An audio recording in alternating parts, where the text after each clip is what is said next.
Cartas de Paulo de Tarso. Primeira carta aos Coríntios, capítulo 12, versículo 31. Mensagem presente no livro Fonte Viva, capítulo 54, editora FEB. O versículo: Aspirai aos dons mais altos. Aliás, passo a indicar-vos um caminho que ultrapassa a todos. Mensagem titulada Procuremos com zelo.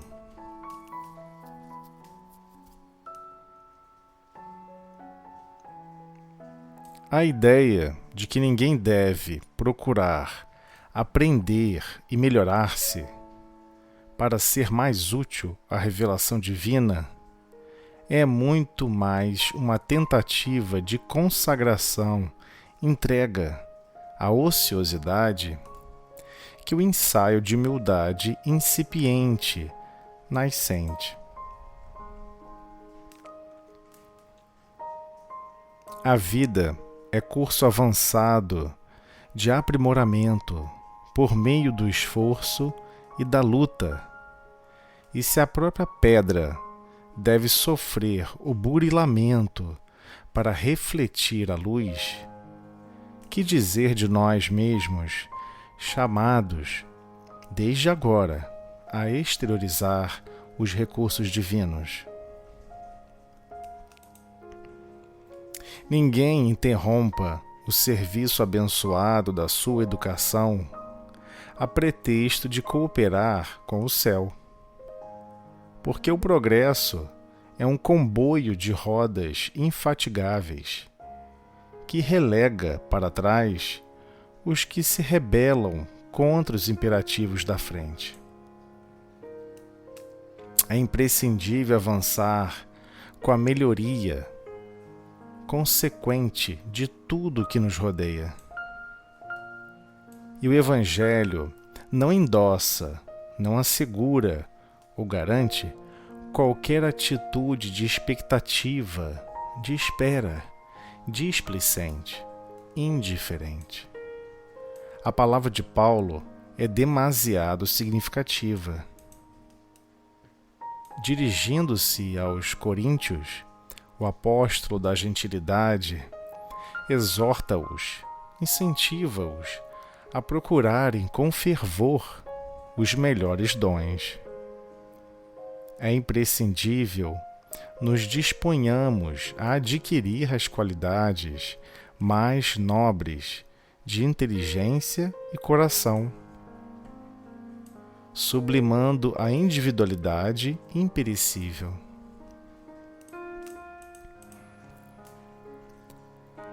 Cultura e santificação por meio do trabalho e da fraternidade constituem dever para todas as criaturas. Autoaperfeiçoamento é obrigação comum. Busquemos zelosos a elevação de nós mesmos,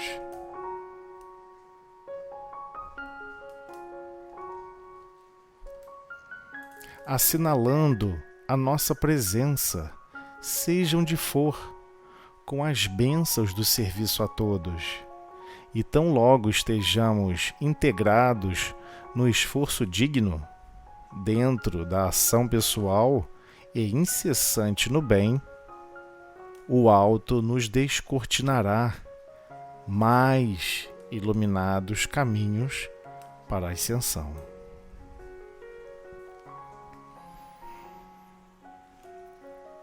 Breve comentário. Paulo, nesse versículo, realmente dinamiza algo que muitos daquela época acreditavam ser desnecessário, como muitos na atualidade acreditam ser desnecessário. Então, muitos acreditam que simplesmente aceitar a Deus, adorar a Deus, acreditar em Jesus e tentar seguir seus princípios morais, que somente isso basta. não é muito bem assim. Sem o recurso adequado das compreensões de lógica de convivência, sem os recursos adequados de aprender como servir, e servir demanda sabedoria, de escolher, de reconhecer, de diferenciar qual a melhor atitude a produzir, a gerar consequências ainda melhores, ficamos numa condição realmente vazias de possibilidades.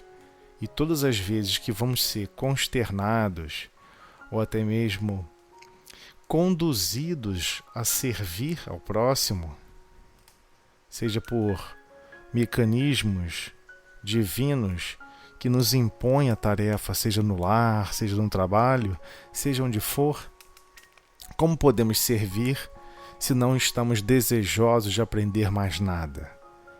Muitos acreditam que a evolução moral que o Cristo veio exemplificar na Terra era para vivermos completamente alheios a tudo o que se refere à organização de conhecimentos que o planeta nos fornece. Todos os recursos e os esforços humanos para desenvolver a percepção das leis divinas, das leis naturais, das ciências naturais, é uma forma, é um método encontrado e observado para compreender a manifestação divina. E esse aprendizado, todo esse cabedal cultural promovido aqui na Terra, ele possui os seus objetivos. Ele possui um objetivo importantíssimo, que vamos ter que sim ou sim desempenhar e evoluir nessa direção, seja aqui no corpo físico, fora do corpo físico, seja no planeta Terra ou em outras estações de trabalho e aprendizado. Então, Paulo, não temos aqui a carta original que gerou a dúvida, mas estima-se que Paulo certamente estava tentando buscar responder essas questões, porque todos acreditavam, eu não preciso aprender sobre costura, como cuidar de um corpo físico, sobre saúde, sobre as informações e conhecimentos da matéria. Mas isso é um grande equívoco.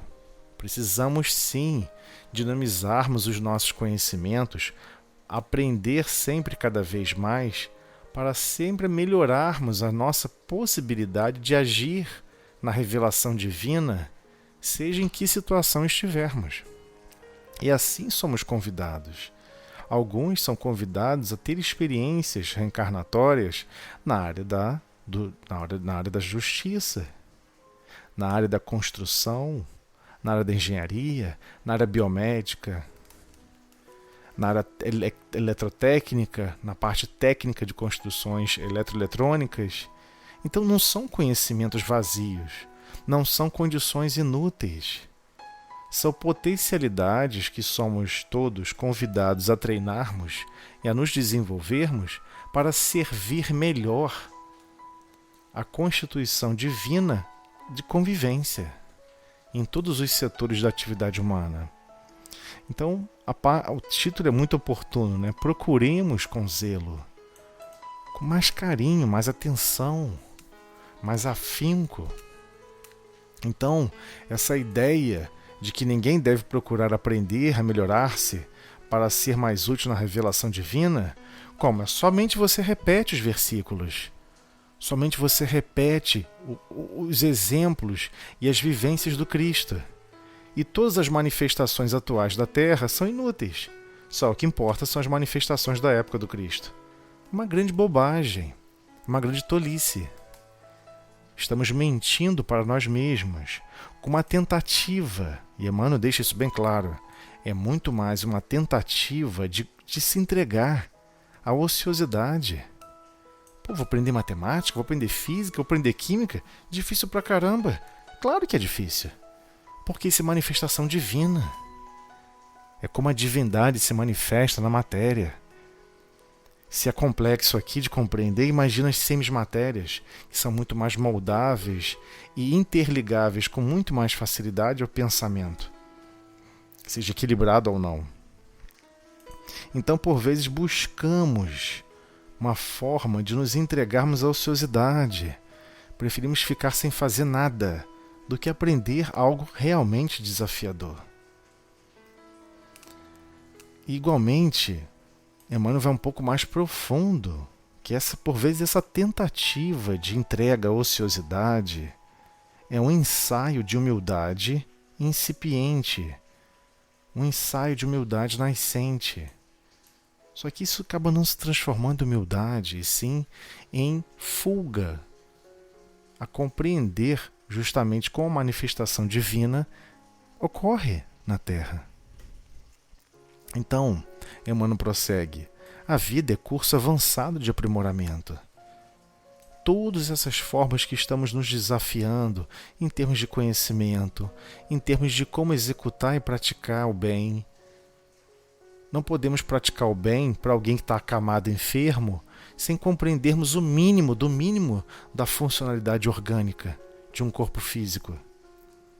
Como vamos cuidar de alguém que está com febre ou com alguma infecção, monitorar essa pessoa durante a noite, se não compreendermos o mínimo do mínimo dos cuidados, seja de uma criança, ou seja de um adulto.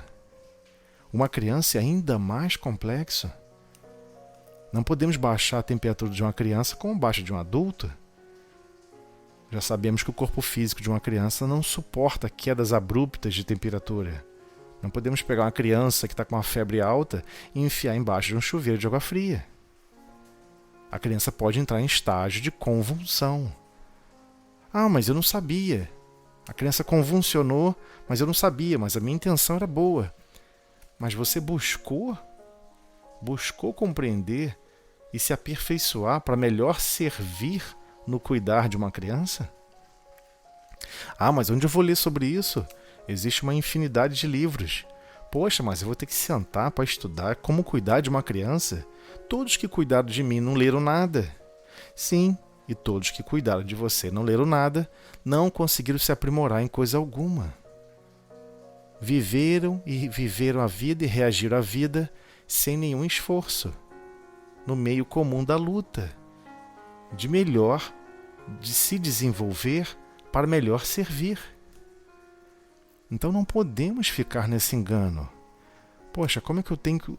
Tem pessoas que sabem que o casal está para ter um filho, né? Tem 9 meses. 9 meses para se preparar. Ah, mas como assim me preparar? Compre livros. Leia. Estude como é criar uma criança. Em cada faixa etária, mês a mês, ano a ano. Quando o bebezinho é muito pequenininho, cada mês possui seus momentos desafiadores. Quando surge a primeira infecção, a primeira febre, todo ser humano nasce e passa por febre, passa por infecção. É inevitável. Então o casal precisa se preparar para isso. Precisa ler, compreender quais são todos os recursos que estão disponíveis de auxílio aqui na Terra. E esse auxílio se precisa sentar para estudar e compreender. Estamos falando de um simples fato de um cuidar biomédico em casa, um monitoramento médico em casa. Mas também tem aspectos com relação ao banho, como dar banho em bebê, como iniciar a alimentação, a importância de colocar a criança numa condição para expelir os gases após a alimentação prematura. Então há todo um critério, todo um cuidado. Não podemos botar a criança numa cama e dormir do lado. E se adormecermos e rolarmos por cima da criança e asfixiarmos a criança? Ah, mas eu botei na minha cama porque eu queria tratar com muito carinho, muito amor. Você rolou por cima dela e asfixiou a criança. Como que isso demonstra esforço e empenho em compreender as limitações do cuidar? Então são exemplos simples que demonstram que mesmo o ato natural, teoricamente natural, de cuidar da vida, dos requisitos da vida, parecem extremamente triviais. Não existe trivialidade. Só existe trabalho. Só existe estudo, esforço e muito esforço. Então, de um exemplo simples, que não é tão simples como cuidar de um bebê, muitos adultos até se consideram não capazes de assim tentar alcançar esses recursos, de servir a uma vida nascente, mas no fundo, por vezes transparece o quê? Uma entrega à ociosidade. A pessoa não quer cuidar de uma criança, não porque ela não tem jeito, tem medo, mas porque prefere não fazer nada e deixar o outro fazer aquela tarefa. Igualmente, uma falsa humildade. Eu sou muito bruto, eu não tenho delicadeza com um bebê. Isso é desculpa. Uma tentativa de apresentar uma humildade, de expor uma própria deficiência, para não ter que cumprir aquela tarefa. Que ela não é só da mãe, não é só da avó, ou quem quer que seja que esteja auxiliando e cooperando. Então, tudo na vida, tudo sem exceção, o exemplo de cuidar de uma criança é apenas um exemplo mais perceptível, que destaca realmente cuidar da vida. A vida é algo extremamente delicado, principalmente nessas idades mais iniciantes. É muito delicada a vida. E a vida, para todos nós, é um curso avançado de aprimoramento. Inevitável. Vamos ter que nos aprimorar em todos os aspectos que a vida de convivência, que a vida de aprendizado nos oferta. Em todos os aspectos.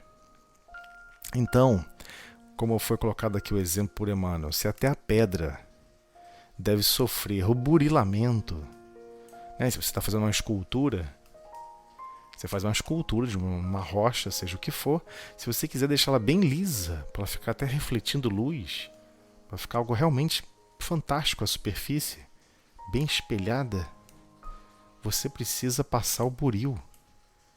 E o buril possui uma característica interessante. Ele não vai arrancar muito material, porque a forma principal já está definida. Você não está moldando a estrutura. A estrutura já está lá. Ela só não consegue refletir a luz. Então você passa várias vezes um material abrasivo em alta velocidade. Gerando micros impactos. Pequenos micros impactos. E aí ele passa a refletir a luz. É impressionante essa condição, que é mais um exemplo, né? Mais um símbolo para o espírito. Nós já possuímos as formas e as possibilidades divinas em vários aspectos e precisamos apenas polir, deixar elas em condições de refletir a luz divina, porque o pensamento é como se fosse um grande espelho. Nós refletimos a luz divina. Quando fazemos preces, não estamos simplesmente solicitando a luz para alguém, mas estamos, na verdade, refletindo a luz que Deus exerce sobre todos nós continuamente, qual um sol contínuo e perpétuo, onde por vezes, a maioria das vezes, escolhemos estar no escuro, mas em certos momentos podemos direcionar o grande espelho da vida e refletir a luz divina, porque a luz não é nossa. Então, que dizer de nós mesmos, né? Se a pedra precisa passar por esse buril, que dizer de nós para refletir a luz? O simples fato de refletir uma luz. Que dizer de nós mesmos, chamados de agora a exteriorizar os recursos divinos? Então, o ato de exteriorizar os recursos divinos, e nós já percebemos isso, algum recurso divino, por exemplo, a benevolência. Sabemos que a caridade, ela possui 3 fatores fundamentais. São 3 ferramentas básicas: a benevolência, o perdão das ofensas e a tolerância das imperfeições alheias. Mas a benevolência, ela é estranha, ela é sutil, porque como ainda não amamos, temos uma dificuldade muito grande de exercer a benevolência, de promover o bem sem esperar nada em troca, nem mesmo de Deus. Por que essa dificuldade é tão grande? Porque aonde o bem realmente se manifesta, ele deixa um traço de afabilidade e doçura. Não é um traço, ele deixa características de afabilidade e doçura. Ele é afável, ele é doce. Ele deixa condições diferenciadas no falar, no agir. Por isso é tão difícil esterilizarmos esses recursos divinos, que nos são sempre disponibilizados, mas escolhemos não agir no bem por acharmos que é algo humilhante, por acharmos que é algo subserviente. Eu estou me escravizando para terceiros. Uma série de problemas relacionados ao nosso orgulho e à nossa vaidade, que ainda tampa, é como se fosse um grande edifício que faz sombra em nossa consciência sobre o ser moral que todos nós somos. Então ele continua: ninguém interrompa o serviço abençoado da sua educação, a pretexto de cooperar com o céu. Não, eu só preciso ficar falando sobre frases e ditos e versos que estão na Bíblia. E eu não preciso estudar mais nada. Se eu estudar a Bíblia, se eu estudar os ensinos de Jesus, eu não preciso estudar mais nada. Como assim? Não faz o menor sentido. O processo de educação é demandante para todos e é primordial para todos nós. E por que ele fala isso? Porque o progresso é um comboio de rodas infatigáveis. Esse comboio de rodas que não cansa nunca e que relega, deixa para trás os que se rebelam contra os imperativos da vida. Poxa, mas eu vou ter que aprender informática. Poxa, mas eu vou ter que aprender a mexer no celular. Eu prefiro não ter que aprender nada disso. Muito cansativo. Dá muito trabalho. Tá, mas você vai fazer o que no lugar? Não, não quero fazer nada não. Eu quero admirar a vida e admirar a criação divina. Mas como é que você vai admirar a criação divina se você olha para o céu e não compreende nem como funcionam as estrelas? Você não compreende nem o que é a luz? Do que é feita a luz? Do que é feita a matéria? Do que são feitos os átomos? O que é o seu corpo físico? Então até as expressões do que é até mesmo enxergar, que é uma onda eletromagnética, a gente chama de luz no espectro visível, que chega até os nossos olhos, se nós não compreendermos como todos esses filtros e processamentos e sensores que o nosso corpo possui, não vamos compreender a grandeza divina. Vamos sempre observar a natureza divina com superficialidade. E se rebelar é sempre se atrasar, porque o progresso é igual um trem. É um trem que não desliga nunca, que não perde a velocidade nunca, possui uma marcha decidida e crescente, onde todos nós precisamos aprender de tudo um pouco a cada encarnação, tudo que nos é ofertado ao nosso derredor. Há bem poucos anos atrás, você conseguir qualquer informação, ou você seguia para uma biblioteca pública, ou buscava a biblioteca de algum amigo, ou simplesmente buscava comprar um livro para estudar e se aperfeiçoar sobre aqueles assuntos. Então, como tudo isso mudou, como o conhecimento está a alguns cliques de distância, extremamente facilitado e sempre nos convidando. Dinamize a sua percepção, dinamize a sua capacidade de perceber a vida. Desenvolva a sabedoria. Não tem como desenvolvermos a sabedoria sem conhecimento. O conhecimento é a base, é o pilar fundamental para elaborarmos a sabedoria, que é colocar o conhecimento na prática do bem a todos. Então,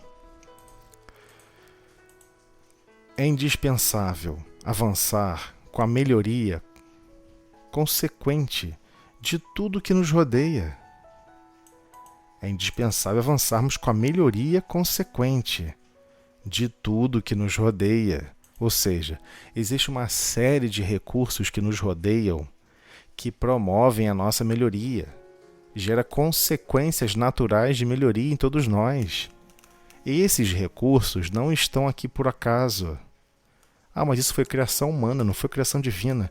Não foi criação humana.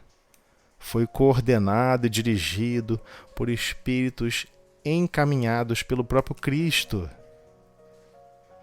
Não existe nenhum progresso, nenhum desenvolvimento aqui na Terra que não tenha sido inspirado por espíritos superiores.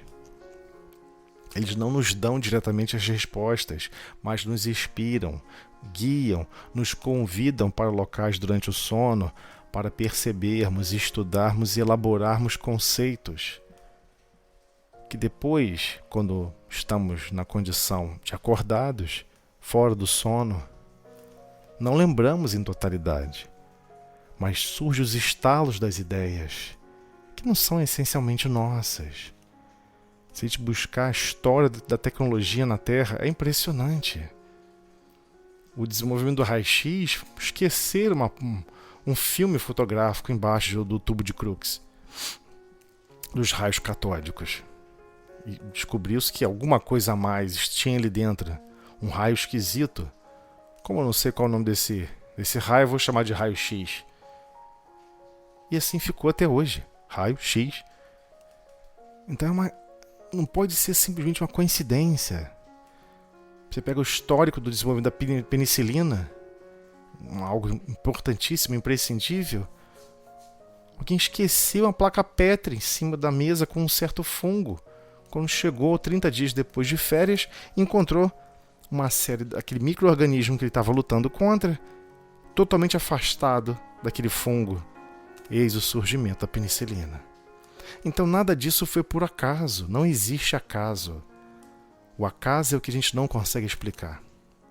O acaso é aquilo que a gente não consegue compreender. A dimensão de como nossos destinos são guiados. Então todo conhecimento que está na Terra foi coordenado e dirigido pelo Cristo. Vai lá e ajuda com relação à parte de filosofia. E tivemos aqui na Terra quem? Sócrates. Ministro do Cristo. Um ministro direto do Cristo esteve na Terra. Sócrates. É impressionante. Até parece que o Sócrates não tinha mais o que fazer fora do corpo físico. Não, você vai ficar um tempo lá e você vai incentivar eles a questionarem tudo. A nunca ter certeza. Você pode me ajudar nisso? E lá foi Sócrates. Claro. Já comigo. E aqui veio. E todos queriam o quê? Mesmo até o século XVII, até o século XVIII, condensar e dizer que todos os conhecimentos cabiam numa estante. E que o que aconteceu no século XXI, o século que nós estamos vivendo, o conhecimento é ilimitado. Se Deus é infinito, o conhecimento é infinito. Inevitável, inexorável. Então, e o Evangelho? E o Evangelho, ou seja, é a boa nova de Deus, vivenciada e exemplificada pela personalidade de Jesus de Nazaré, o Cristo, o Deus conosco. E esse Evangelho? Ele não endossa, ele não assegura e nem garante qualquer atitude de expectativa. Uma espera o quê? Displicente, indiferente. Então a palavra de Paulo é demasiadamente, ou seja, muito, mas muito significativa. Ela está deixando bem clara. O Evangelho, ele é um conjunto de formas de viver que não restringe ali os conhecimentos, não finaliza ali os conhecimentos. Se você trabalha com uma fábrica e você precisa operar máquinas, você precisa aprender a operar as máquinas. Se você desenvolve, se você faz bolo, se você faz almoço, se você faz uma comida, existe um conjunto de informações que você precisa aprender. Primeiro você precisa aprender a escolher os alimentos na hora de comprar. Isso não é trivial no Brasil, em nenhum lugar do mundo. O mundo ainda convive com uma leviandade de se comercializar produtos fora da qualidade de consumo. E a colocamos como uma ideia de escolha. A pessoa tem que ir lá saber escolher o produto. É estranho, mas ainda estamos nesse primitivismo. Comercializar produtos incompatíveis ao consumo. Mas se você não conhece, não aprendeu, não estudou, seja por terceiros, seja por livros, seja como for, hoje em dia tem muito recurso. Como reconhecer se o alimento está adequado ou não? Você não só coloca a sua saúde em risco, como também de todos aqueles que vão se alimentar daquele produto. É um desafio? É claro que é um desafio. Não tem nada fácil no planeta Terra. Tudo requer extrema disciplina. Ah, mas e com relação ao preparo do alimento? Olha, se você colocar sal demais, você pode transformar toda a sua família em pessoas hipertensas. Se você botar sal de menos, ninguém vai querer comer a comida. Se você não colocar outros temperos, muitas pessoas acham a comida insípida, sem sabor, sem sal. Então não tem tarefa fácil. Não existe tarefa fácil. O simples fato de querer limpar um chão, se você não varrer primeiro, tirar a poeira e simplesmente jogar água, você faz uma lama. Então é ponderável absorver o conhecimento de terceiros, buscar a cooperação de terceiros. Você poderia me explicar como você faz a sequência? Você passa um pano, você passa primeiro uma vassoura, uma vassoura de pelo, depois você passa um pano seco, depois você passa um pano úmido. Você bota um pouquinho de álcool, um pouquinho de vinagre. O que você coloca que fica tão bem assim o chão como você limpa? É um conhecimento e tem que ser aprendido. Não existe como executar na mesma qualidade sem aprender. Então são características que a vida nos convida. Quer limpar um chão adequadamente para você e para todos? Aprenda. Busque conhecimento a respeito. Então, todas as atividades da vida, não importa quais sejam, demandam conhecimento. E hoje existe essa forma de agir e reagir com relação a esses produtos. Daqui a alguns anos muda e se tornam outros produtos que são mais adequados para aquela atividade, para aquele processo. Produtos mais eficientes, que danificam menos a natureza, causam menos danos à natureza, e por aí se segue. Então, dirigindo-se aos coríntios, ou seja, ao grupo, à organização de Corinto, num local chamado Corinto, né? Como fosse São Gonçalo, gonçalenses, Niterói, niteroenses, quem é de Corinto, coríntios. Então, dirigindo-se aos coríntios, o apóstolo da gentilidade, ou seja, o apóstolo do Cristo, que atuou com o gentio, né, com o povo que era externo à cultura judaica, externo à cultura hebraica, que é os considerados como aqueles que não possuem nenhum tipo de religiosidade, quase que classificados como primitivos.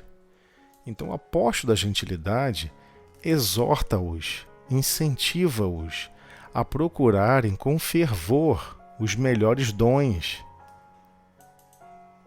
Os melhores dons. Não, eu só preciso compreender e procurar os dons divinos. Ah, mas quais são os dons divinos? Não, eu só preciso me importar em aprender sobre o que Jesus falou, o que Jesus ensinou, e mais nada. Mais nada? Mas 90% de tudo que nós vivemos na Terra, ou 99%, são atividades corriqueiras, educativas, em que precisamos vivenciá-las ao molde do Cristo, a exemplo do Cristo.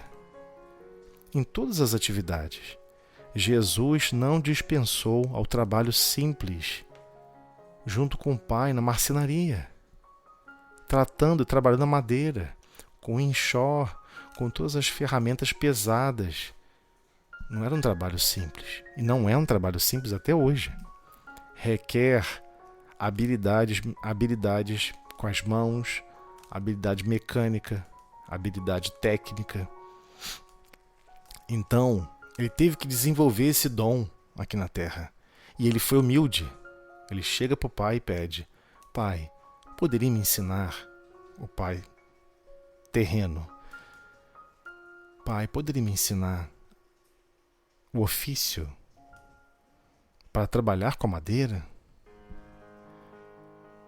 O Cristo, projetista de mundos, busca pedir ajuda para aprender uma profissãozinha simples, humilde, mas que existe um valor extremo para a alma. Dá esse exemplo mais nobre para todos nós. Então precisamos compreender que toda tarefa, não importa, todos os dons que nos são possibilitados e ofertados são para nos desenvolvermos como espíritos, em amor e sabedoria. Mas a parte de sabedoria requer adquirir conhecimentos. É inevitável. Então ele coloca assim para a gente, Emmanuel: é imprescindível nos disponhamos a adquirir as qualidades mais nobres. Mas que qualidades são essas? De inteligência e coração. De inteligência e coração. Inteligência aqui no sentido de intelegeres, escolher dentre. Igualmente da capacidade de aprender. Essa capacidade requer um fator essencial chamado boa vontade. Como é que faz isso aqui? Eu vou aprender isso aqui. Nem que eu tenha que tentar 300 vezes. Mas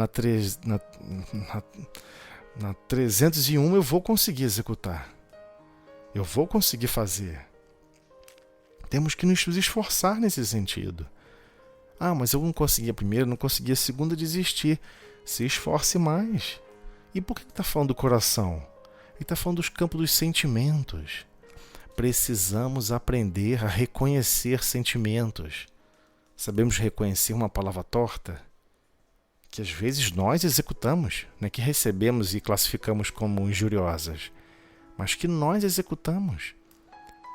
Sabemos condicionar o nosso coração nesse sentido para sempre estar com a palavra de amor, de carinho, com total envolvimento de afabilidade e doçura, no quesito mais nobre quanto à benevolência? Então, sublimando a individualidade imperecível, ou seja, sobrepujando só esses desejos de individualismo. Temos que superar isso e compreendermos todos os recursos e todos os patrimônios pertencem a Deus.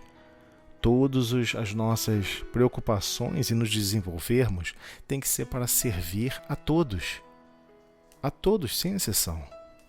Não se aprende matemática para si mesmo, se aprende para todos. Não se desenvolve a fé para si mesmo, se desenvolve a fé para que possamos estimular o coração e o bom ânimo de todos, em prosseguir com confiança em Deus. Confiança em Deus é algo que nós temos que propagar a todos com quem nós convivemos. Precisamos suplantar esse grau de individualidade, onde tudo é para nós, para mim. Se eu aprendi isso aqui é meu. Como assim se aprendeu é meu? Nem aprender a ler e escrever você conseguiria fazer isso sozinho? Ah, mas quando eu li um livro, quando eu consegui tal coisa e eu alcancei aquele recurso estudando sozinho, tem certeza que foi sozinho? Você garante que ninguém desencarnado te ajudou em nada. Zero. Toda a facilidade e o dinamismo que a pessoa passa a exercer naquela atividade foi pura e simplesmente sua individualidade, que sempre esteve à frente dominando aqueles assuntos. Não existe isso. Não na criação divina. Toda lei de progresso, ela requer e demanda cooperação. Sempre através da cooperação. Então, cultura e santificação por meio do trabalho e da fraternidade constitui dever para todas as criaturas. Mas como vamos executar esse dever se a gente não sabe como executar o trabalho? Se a gente não sabe como ser fraternos? Então precisamos desenvolver a inteligência, precisamos desenvolver os nossos sentimentos, Só assim conseguiremos, através da absorção dos conhecimentos e através da absorção dos exemplos da prática do bem, porque santificação aqui é no sentido de produzir ações, atitudes e pensamentos para executar o bem de todos, só assim vamos conseguir realmente executarmos trabalhos igualmente focados na fraternidade que Jesus estima de cada um de nós. Então só assim vamos conseguir cumprir esses deveres. Então o autoaperfeiçoamento é uma obrigação comum. Todos nós vamos ter que cumpri-la. É inevitável. É como escalar uma escada, subir uma escada. Você não pula degraus. Você também não consegue subir sem a escada. Mas vou improvisar uma escada de corda. É uma escada. Não, mas eu vou improvisar uma rampa. É uma escada de degrau infinitesimal. Mas é uma escada. Toda rampa é uma escada, onde o degrau é minimamente átomo por átomo. Então temos que compreender que isso é uma obrigação comum. Todos nós precisamos nos dilatarmos em conhecimento e voltados para a sabedoria, ou seja, saber colocar esse conhecimento em práticas do bem, em mobilizar esses conhecimentos que pertencem a Deus, tudo pertence a Deus, para que possamos interagirmos uns com os outros no bem, para todos, e igualmente com relação ao amor, desenvolvermos os nossos sentimentos uns para com os outros. Então busquemos zelosos, atenciosos, preocupados e, acima de tudo, com carinho, a elevação de nós mesmos. Precisamos ter carinho conosco mesmos. Poxa, se eu não sei isso, se eu não sei alguma coisa, vou buscar ajuda, vou buscar aprender. Então, dessa forma é possível sim desenvolvermos esses recursos. Seja bem-vindo a esse nosso bate-papo de hoje. É possível desenvolvermos uns aos outros e nos ajudarmos mutuamente, cooperando uns com os outros. Então, essa elevação de nós mesmos é para auxiliarmos depois o que nós evoluirmos. Não é para acumularmos conhecimento, acumularmos o nosso progresso para nós mesmos. É aquele que vai ficar sempre preocupado. Se eu der um passo à frente, eu quero que todos alcancem esse passo. Se eu tive essa compreensão, eu quero que todos alcancem essa compreensão. Só assim não vamos agir com egoísmo com relação ao acesso a esses recursos de progresso. E a Emmanuel falou uma coisa muito bela aqui no finalzinho para todos nós, né? Assinalando nossa presença, seja onde for, com as bênçãos do serviço a todos. Serviço a todos. Nossa, adquiri uma super capacidade de conseguir produzir vendas e recursos imprescindíveis para desenvolver certas características. Para quem? Só para você? Hoje, diversas filosofias da Terra administram a vida dessa maneira. Você adquiriu uma ideia comercial, guarde só para você. O melhor jeito é que nem tenha concorrência. Todo o mercado será seu, você será um bilionário. É isso mesmo que você quer ao deixar o corpo físico, esse histórico, de não conseguir semear nenhum outro coração, somente acúmulo de recursos financeiros? É estranho, porque é contra a natureza da Terra, é contra a nossa própria natureza. Não é assim que funciona a natureza. Tudo funciona por cooperação e interligados uns com os outros. Então, temos que compreender que com as bênçãos do serviço a todos, e tão logo estejamos integrados no esforço digno, ou seja, boa parte do tempo ainda não estamos integrados nesse esforço digno, dentro da ação pessoal e incessante no bem. Por que está falando de esforço digno? Em que sentido? Dessa ação pessoal e incessante no bem. Mas como assim ação pessoal?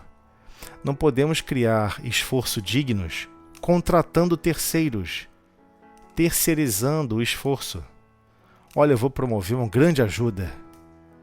Mobilizou recursos financeiros, alinhou, construiu uma série de recursos, onde ele conseguiu fornecer trabalho para 30 mil pessoas, e essas 30 mil pessoas é que promoveram o bem.